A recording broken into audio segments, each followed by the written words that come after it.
Bonjour. Alors, c'est le chapitre numéro 3 sur la réduction des endomorphismes. Alors, de quoi s'agit-il? En fait, dans plusieurs domaines d'application, en mathématiques, en physique, en économie, en chimie et d'autres domaines, alors on est ramené à étudier certaines caractéristiques d'endomorphisme ou de matrice qu'on appelle les éléments propres de la matrice ou de l'endomorphisme.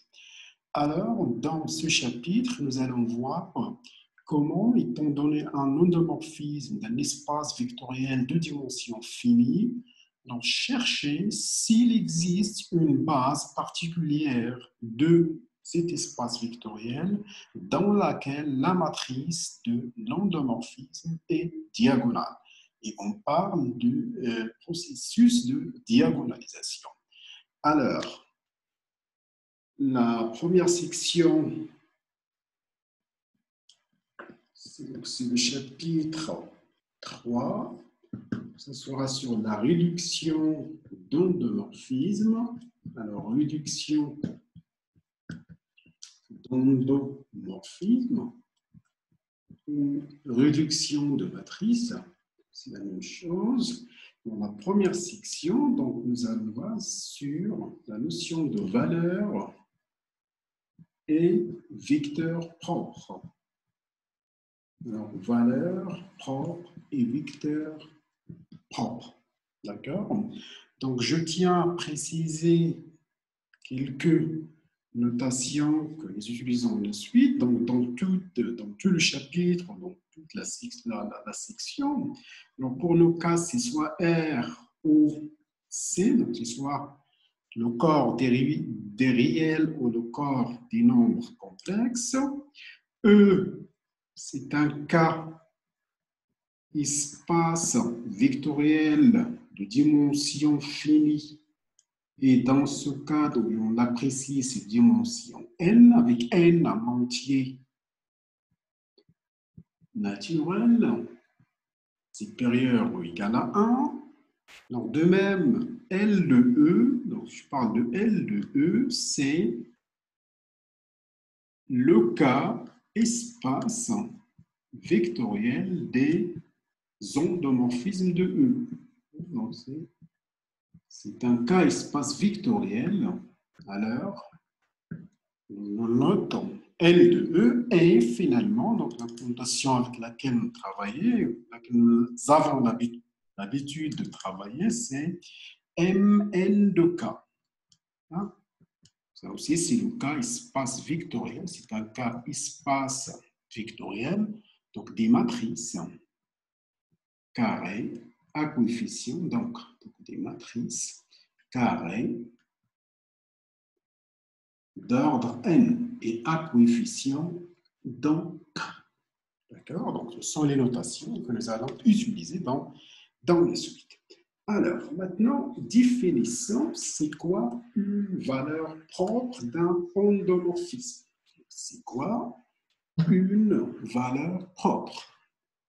Alors, définition.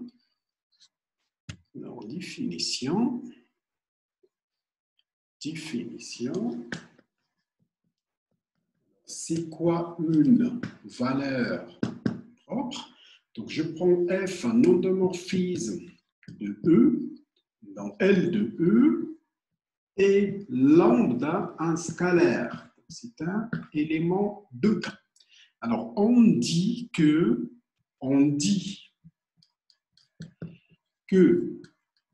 lambda est une valeur propre de F. Alors, s'il existe un vecteur non nul, donc s'il existe un vecteur non nul, c'est important, non nul, x de E, alors tel que f de x égale lambda x. Hein? C'est-à-dire f de x est collinéaire à x. Alors, là, c'est important. Donc, lorsqu'il existe un vecteur non nul, parce que pour le vecteur 0, ça a toujours cette relation vérifiée. Donc là, c'est très important d'insister sur le fait qu'il existe un vecteur non nul, x différent de 0, x tel que f de x égale à lambda x. Ça, c'est très important. Alors, un tel vecteur s'appelle un vecteur propre. Donc, un tel vecteur s'appelle un tel vecteur, c'est-à-dire qui vérifie les non nuls et vérifie f de x égale à lambda x, s'appelle un vecteur propre,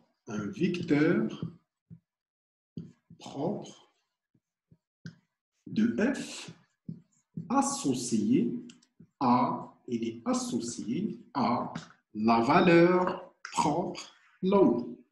On parle de vecteur propre associé à la valeur propre lambda. D'accord? Alors, première remarque,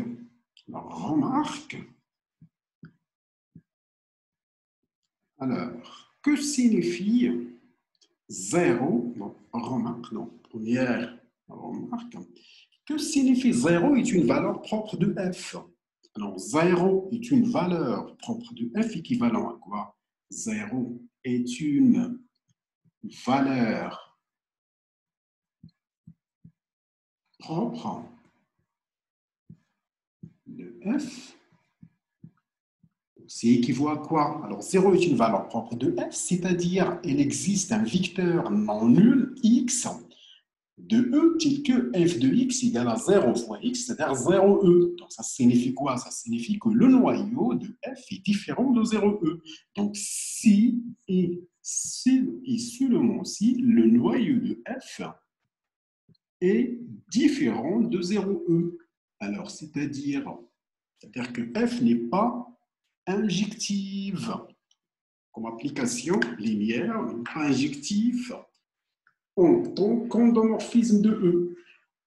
Plus généralement, lambda est une valeur propre de f.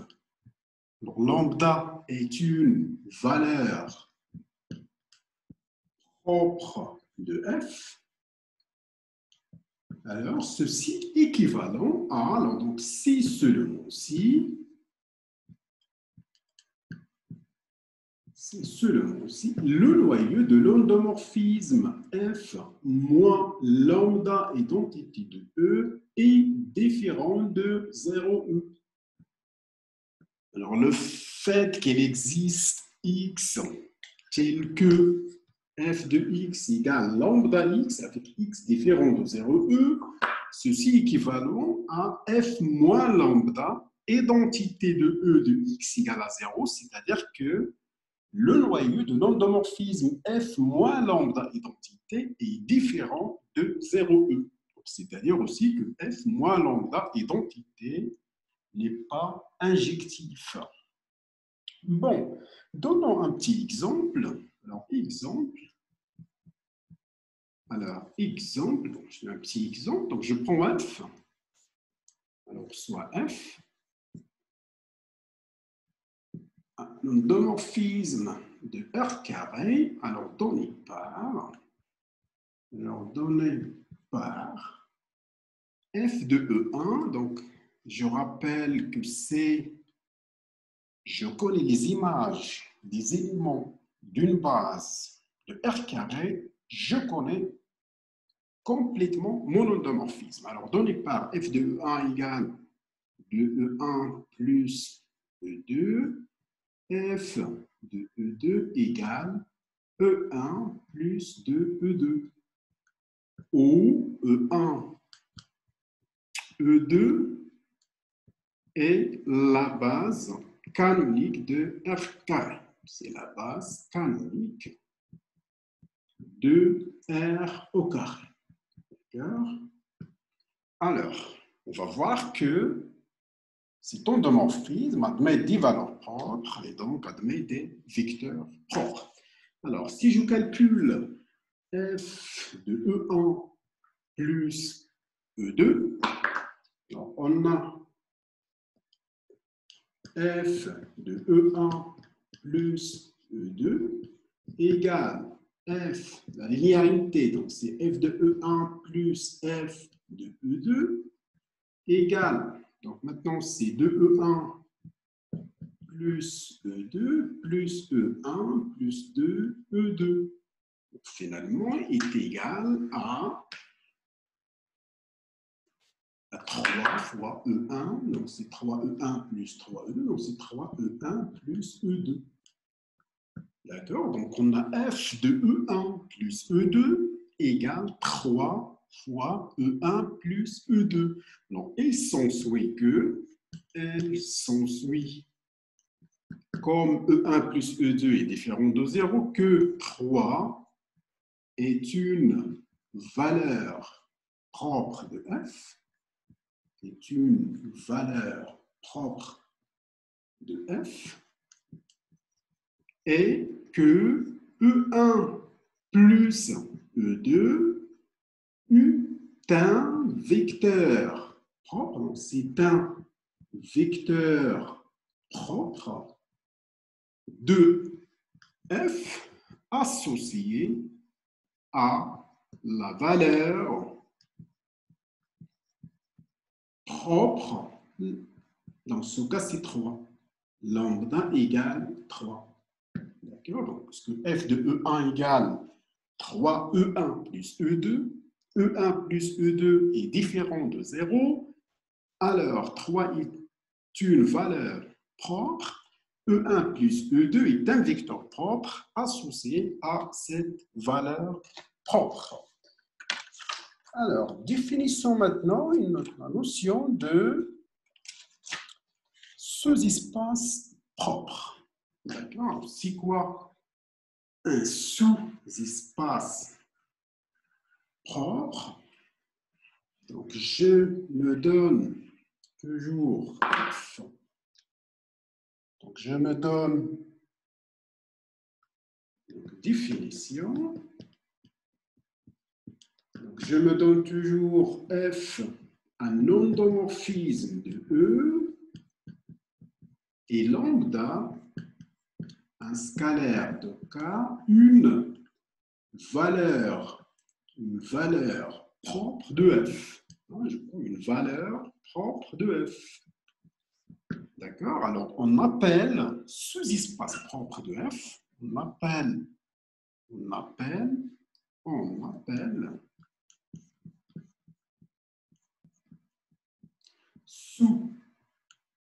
sous-espace propre de f, d'accord, associé à la valeur propre lambda. Alors que l'on note, on utilise la notation, donc que l'on note E lambda de f, d'accord, le noyau de l'endomorphisme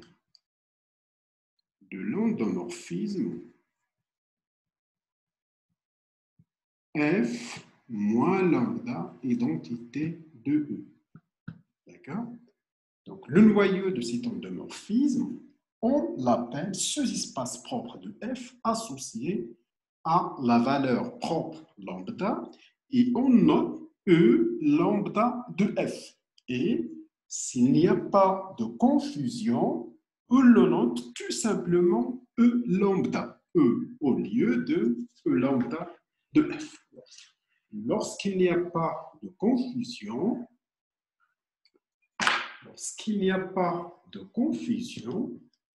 il y a d'ambiguïté.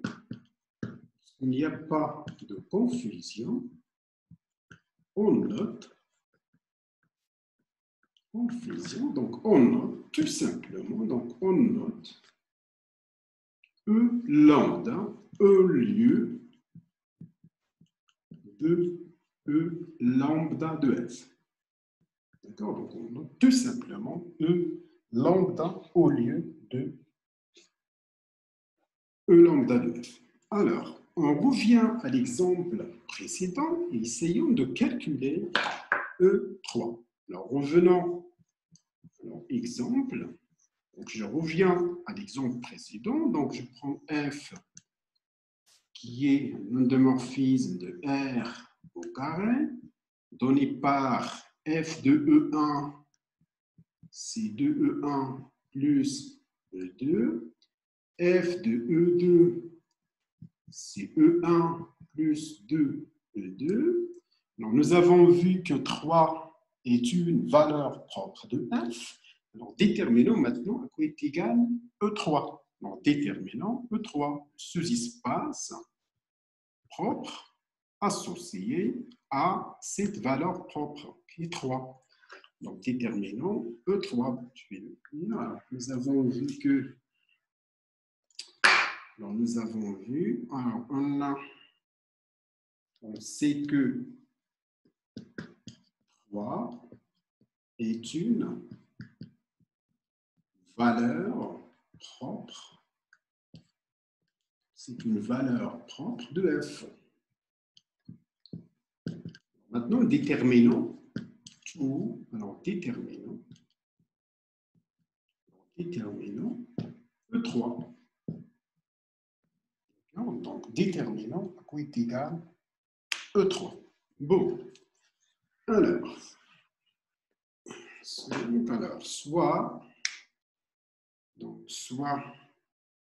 non, avant tout, alors regardons donc, pour un vecteur V, à quoi est égal f de V. Donc, soit V égale xy dans R carré, donc à quoi est égal f de V. Alors, on a f de V,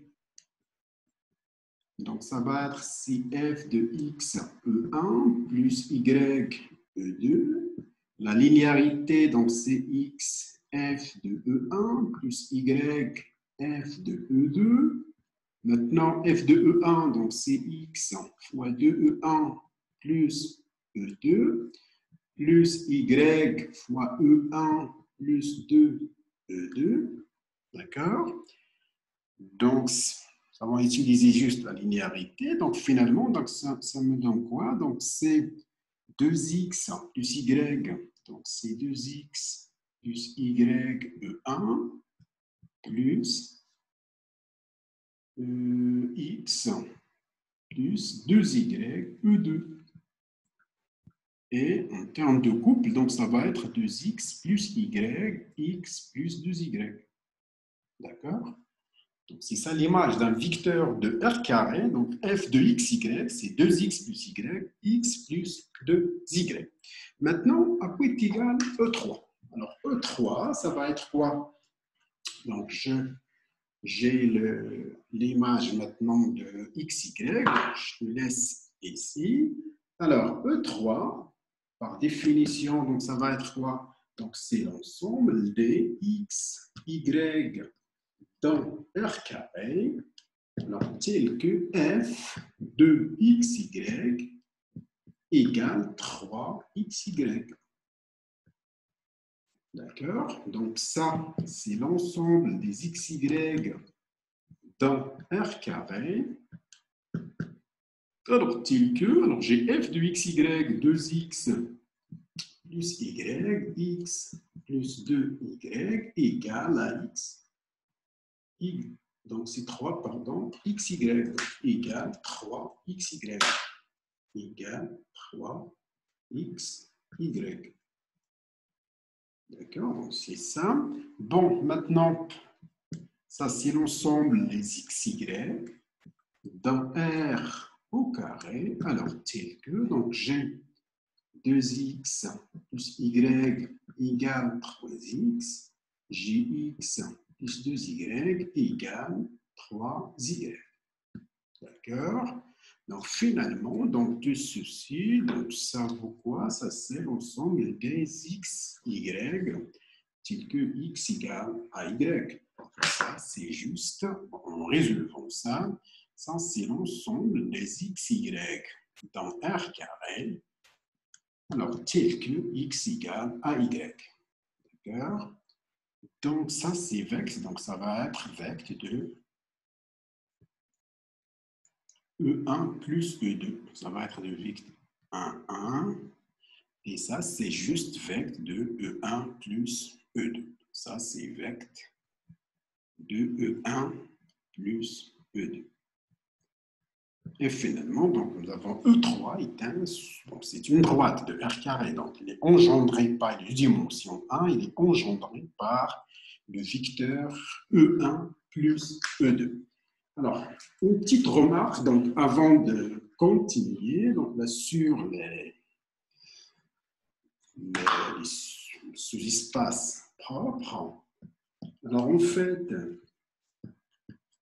E lambda de f, donc là, E lambda de f, en fait, c'est l'ensemble des vecteurs propres de f union 0. Hein? Union le 0e, parce que bon, 0e n'est pas un vecteur propre et il est dans E lambda f. Alors, E lambda f, c'est l'ensemble des vecteurs propres de f union 0e. D'accord? Alors, on définit maintenant ce qu'on appelle le spectre. Alors, définition. Alors, définition du spectre d'un endomorphisme. Donc, soit f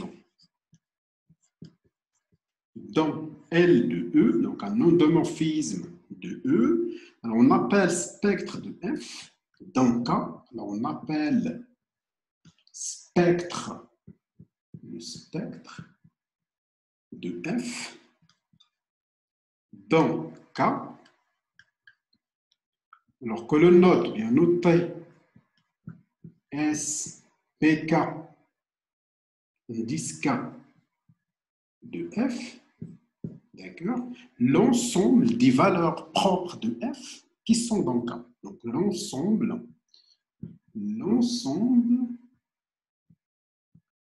des valeurs propres de f, donc c'est l'ensemble des valeurs propres de f qui sont dans K. Qui sont donc. D'accord? Donc là, en fait, là, les spectres K de F, on disait qu'ici, par rapport à K, bon, on verra que bon, un endomorphisme peut avoir, par exemple, un endomorphisme réel. Bon, ça dépend. Donc, il peut avoir des valeurs propres complexes et aucune valeur propre réelle. C'est pour cela qu'on précise on fait là le corps de base et on parle de spectre K. Et s'il n'y a pas d'ambiguïté, donc on note tout simplement spectre de F. Donc, dans le cas, s'il n'y a pas d'ambiguïté, donc s'il n'y a pas d'ambiguïté, on note tout simplement SP de F. S'il n'y a pas d'ambiguïté, c'est-à-dire sur le corps de base, on note tout simplement, SP de F. Tout simplement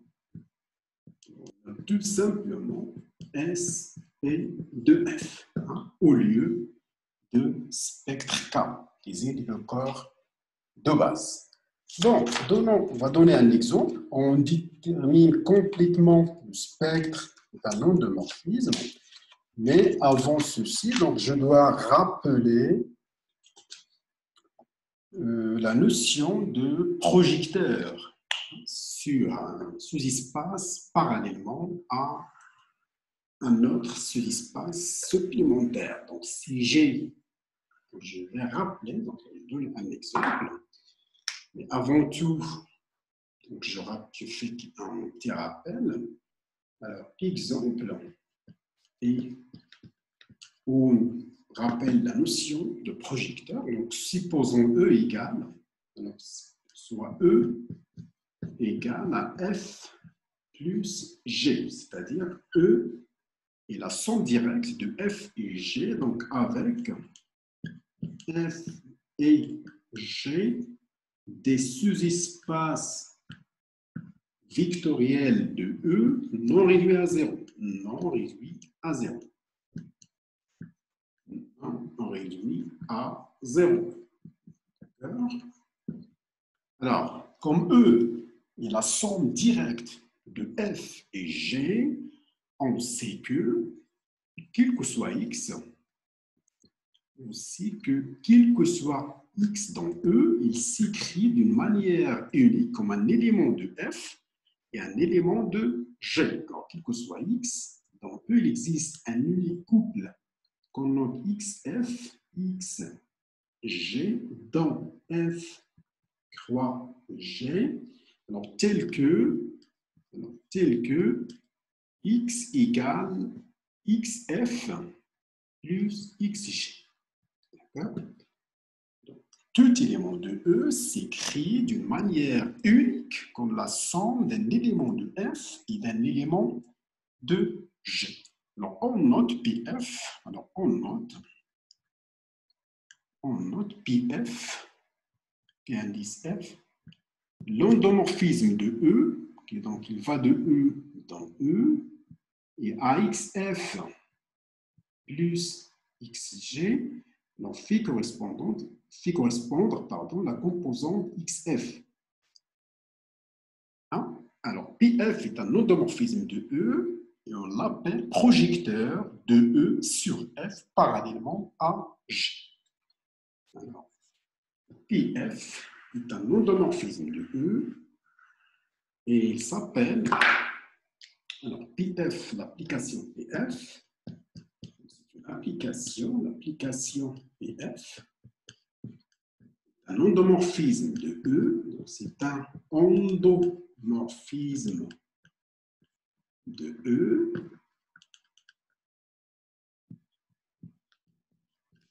appelé projecteur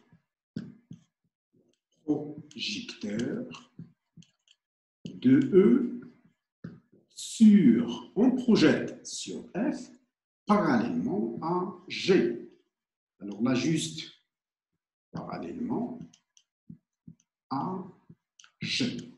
Donc, vous vous rappelez, si j'ai de ce que vous pouvez vous rappelez de la projection orthogonale que vous connaissez, c'est en quelque sorte ceci, donc CG de droite perpendiculaire, donc j'ai ici F, c'est de droite, j'ai ici G, d'accord, donc j'ai un vecteur, donc ça c'est le E, c'est le plan, mon vecteur X, c'est celui-là, donc là, ici comme ça c'est le XF, et là c'est XG, d'accord, donc X, c'est XF plus XG.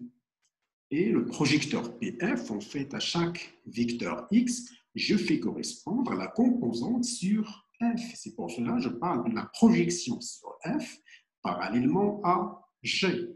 D'accord? Bon, maintenant, déterminons le spectre de PF. Oui, quelles sont les valeurs propres de PF? Alors, donc, je prends lambda scalaire,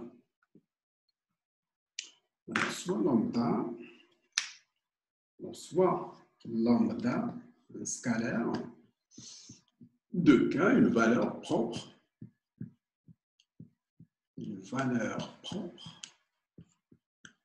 de PF. Alors, je regarde tout d'abord. On me dit soit lambda, mais c'est possible qu'il n'existe pas. Mais pour le moment, essayons de la déterminer. Regardons est-ce qu'il existe des x non nuls. Vérifions PF de x égale lambda fois x. D'accord? Alors, on a lambda. Qu'est-ce qu'on a? On a PF de x égale lambda x. Donc, utilisons la décomposition de x. Donc, PF de x équivalent à xf égale lambda. Donc, pour cela, donc on a je l'ai ici On a pour x, là je précise, pour x différent de 0e. Pour x égale à 0e, c'est pas intéressant. Alors, pf de x égale à lambda x équivalent à xf, la projection sur f égale lambda xf plus xg. X, xf plus xg. Donc, ceci équivaut à 1. Donc, si je fais 1 moins lambda xf égale lambda xg. Alors, faites attention. Alors, x différent de 0e, donc ça signifie que soit xf est différent de 0 ou xg est différent de 0. Parce que la somme est directe. Alors maintenant, ceci, lorsque xf est différent de 0, nécessairement, lorsque xf est différent de 0, nécessairement lambda égale à 1. Et dans ce cas, alors, lambda égale à 1, xf différent de 0 et xg égale à 0. Donc, équivalent à lambda égale à 1. Donc, qu'est-ce qu'on aura? Donc, lambda vaut 1 et alors, lorsque lambda égale à x, g vaut 0, ou lambda égale 0, x, f égale à 0. C'est ça. D'accord? Donc, lorsque vous avez x, f est différent de 0, donc nécessairement lambda égale à 1, lambda égale à 1, alors nécessairement xg égale à 0. Alors, ceci équivaut, donc là, pourquoi tout ceci? Parce que ce vecteur-là, il est où? Il appartient à f. Celui-là, il appartient à g. D'accord? Et comme la somme est directe, donc l'intersection c'est 0,e, alors ceci égale à 0 et lambda xg égale à 0. Donc ceci va être équivalent soit lambda égale à 1, xg égale à 0 ou lambda égale à 0 et xf égale à 0. Donc on voit les valeurs possibles de lambda. Alors il s'ensuit que spectre de PF égale le single temps 0, 1. Il y a que pour un projecteur, il y a deux valeurs propres. Il y a la valeur propre 0 et la valeur propre 1. D'accord? Alors, maintenant, on va faire le lien entre valeur propre d'un endomorphisme et valeur propre de matrice, et aussi vecteur propre d'un endomorphisme et vecteur propre de matrice. Alors, si je fixe maintenant P, une base, je prends P égale à E1, En, une base de E, donc ça, une base de E, d'accord? Alors, je prends F, si je prends F, donc L de E, et A sa matrice. A, c'est la matrice de F dans B. D'accord? Donc, c'est lambda est une valeur propre. Donc maintenant, si je prends lambda dans le spectre de F, d'accord? Alors, il existe, par définition, donc il existe x différent de 0e, alors dans E, alors tel que f de x égale lambda x. Donc, il existe x, pardon, donc alors, pour être rigoureux, donc il existe x dans E avec x non nul, donc différent de 0e, alors tel que f de x égale à lambda x. Alors maintenant, si on traduit matriciellement cette relation, alors f de x égale lambda x, équivalent à quoi? À ax. Regardons le lien entre ax égale lambda x, où x est la colonne des coordonnées, c'est la colonne des coordonnées de x dans B. C'est la colonne des coordonnées du vecteur x dans la base B. D'accord? Donc là, on a fait le lien entre Maintenant, valeur propre d'un endomorphisme et cette relation-là, AX égale lambda X. Et alors, nous allons maintenant définir c'est quoi une valeur propre d'une matrice. C'est en quelque sorte, donc ça ressemble, c'est la traduction matricielle de valeur propre d'un endomorphisme. Nous pouvons maintenant définir la notion, donc ce que nous avons défini pour les endomorphismes, on peut le définir aussi pour les matrices. Alors, je peux maintenant définir, alors définition, je me donne une matrice A appartient à Mn de K et lambda un scalaire. Donc, on dit que lambda est une valeur propre de A. D'accord? Donc, s'il existe, X, un vecteur de Kn, moins le 0, donc tel que AX égale lambda X. C'est juste la traduction matricielle de la relation f de x égale lambda x avec f, l'endomorphisme canoniquement associé à A. Autrement dit, lambda est une valeur propre de A s'il est une valeur propre de l'endomorphisme qui est associé canoniquement à la matrice A, c'est-à-dire l'endomorphisme dans la matrice, dans la base canonique, c'est la matrice A. D'accord? Alors, de cette manière, nous allons définir le sous-espace propre, nous allons définir le spectre. Alors, E lambda, donc je prends E lambda de la même manière, donc E lambda de A. S'il n'y a pas de confusion, bon, je vais seulement parler de E lambda. Définir la notion de sous-espace propre et aussi de spectre. Alors, sous-espace propre. Alors, sous-espace propre. Donc, la même définition. Donc, je parle E lambda, c'est l'ensemble des X dans Kn, tel que AX égale lambda X. D'accord? Bon, ici aussi, donc, je prends X ici comme vecteur colonne, donc c'est l'ensemble des X dans Kn, tel que AX égale lambda X. Alors, de la même manière que pour les endomorphismes, c'est quoi? C'est le fait. Je reviens sur ici.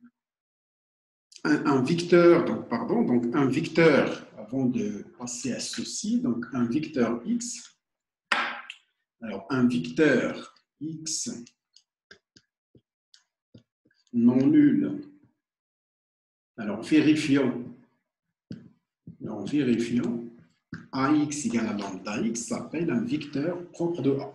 Alors, AX égale lambda X et dit un vecteur propre de A. Un vecteur propre de A. D'accord? De la même manière que pour les endomorphismes, on peut maintenant parler du sous-espace propre de A. Donc, sous-espace propre. Donc, on le note E lambda de A. S'il n'y a pas d'ambiguïté, s'il n'y a pas de confusion, on note tout simplement E lambda. Alors, E lambda, c'est quoi? C'est l'ensemble des X appartenant à Kn, tel que AX égale lambda X. Et d'une manière similaire, l'endomorphisme, c'est un sous-espace vectoriel de Kn et c'est quoi? C'est la réunion de 0E et du vecteur propre de A associé, donc associé à, donc là c'est associé à lambda. D'accord? Donc E lambda, c'est la réunion des vecteurs propres associés à lambda et de 0. D'accord? De même, on définit le spectre de A. Donc ça, c'est l'ensemble des valeurs propres de A. Des valeurs propres de A. En fait, on précise dans quel corps, mais s'il n'y a pas d'ambiguïté, s'il n'y a pas de confusion, bon, on note tout simplement spectre de A, c'est l'ensemble des valeurs propres de A. Alors ça, c'est le spectre de A. D'accord? Alors, donnons un petit exemple avant de mettre fin à cette section. Donc, donnons un petit exemple avec les matrices. Alors, exemple.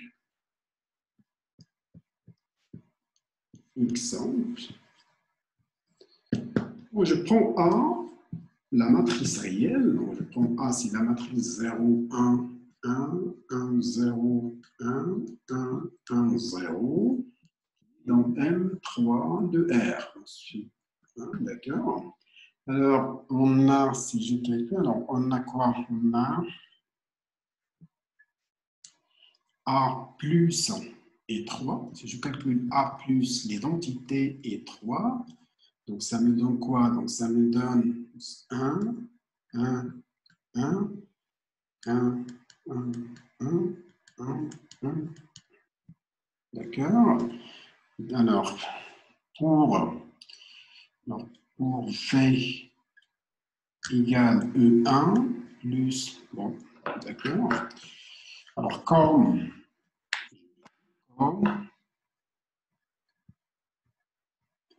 alors, qu'est-ce que je vais dire? Alors, A plus E3 égale, là, on détermine s'il admet une valeur propre. Alors, c'est juste, donc 2, ça va être une valeur propre.